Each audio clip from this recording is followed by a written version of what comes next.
Hi, I'm Kat, and for those who don't know me, I am Vice Chair of the Disabled Members Advisory Committee. I'm also our representative on the TUC Disabled Workers Committee. I wanted to speak to you today about an issue that not only impacts the families we work with, but your disabled and neurodivergent colleagues who work in the profession as well.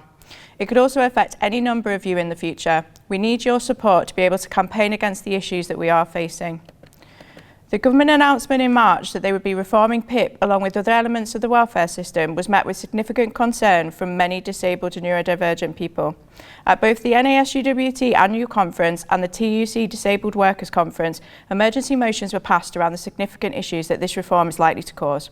So here is what you need to know about why we are concerned about the PIP changes. Number one, the disability price tag. PIP is not an out-of-work benefit and it's not means tested.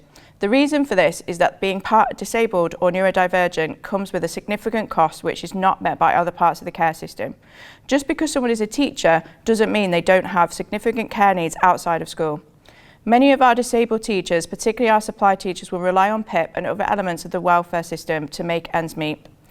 Scope research shows that the disability price tag in 2022 and 2023 was on average £1,010 a month extra for a disabled household to have the same standard of living as a non-disabled person. Research also shows that after housing costs, the average percentage of income spent on disability costs was 67%. Even the highest levels of PIP comes nowhere near this amount at £737 per month. We also know there is both a significant disability pay and promotion gap within teaching. This demonstrates why even working people will be affected by the cuts to PIP and other welfare reforms. It risks large numbers of people being pushed into poverty. There is a misconception that we get given all our mobility aids and other aids for free, but this is really not the case. The average wheelchair suitable for work is nearly £3,000 if it's an electric wheelchair, and that is not suppliable quite often on the NHS. Number two, a lack of proper equality impact assessment and consultation. The numbers of people who will be affected by the changes is hugely underestimated by the government.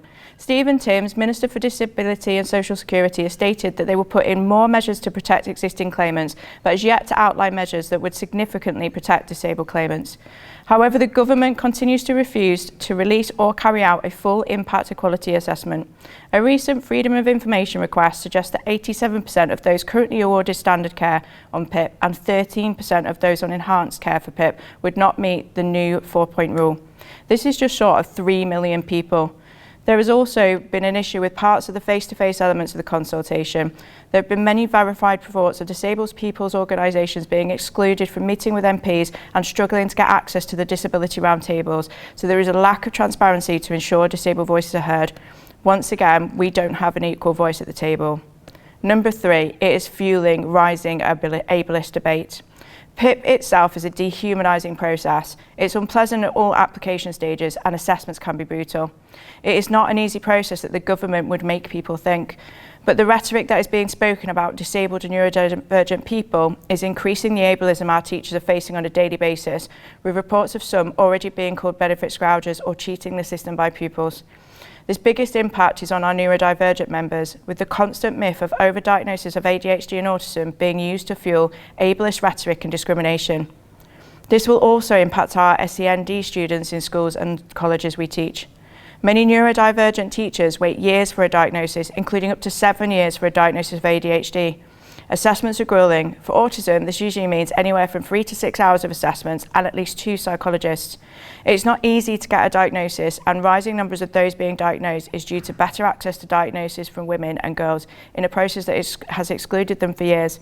This is evidenced by research, but the government is choosing to ignore this and propagate mistruths. Number four, no real attempt to improve conditions for working disabled and neurodivergent people.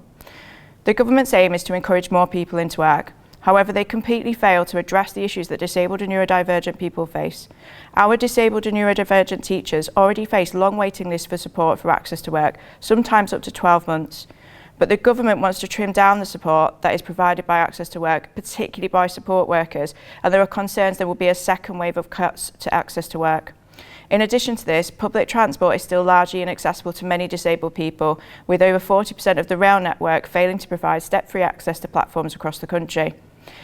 In addition to this, teachers particularly struggle to be able to access NHS healthcare due to the inflexibility of timings of appointments, which often means choosing between their health and their job. So what can we do? Firstly, the biggest step is to email your MP. Keep up the pressure on our government, either as an individual, and both TUC and NASUWT have sample letters, or you can email them as an association. You can use the NASUWT statement on our website and send that to your MP. Make our members aware by putting our statement on your association website or social media. Invite a speaker to your local association meetings. There are many of us who will come and speak if you invite us. Secondly, contribute to the online consultation, which closes on the 30th of June. And if you are going to TUC Congress in September, please consider supporting the motion there on PIP. Lastly, consider joining local events run by TUC or other similar organisations. Take your banner and show your support and solidarity.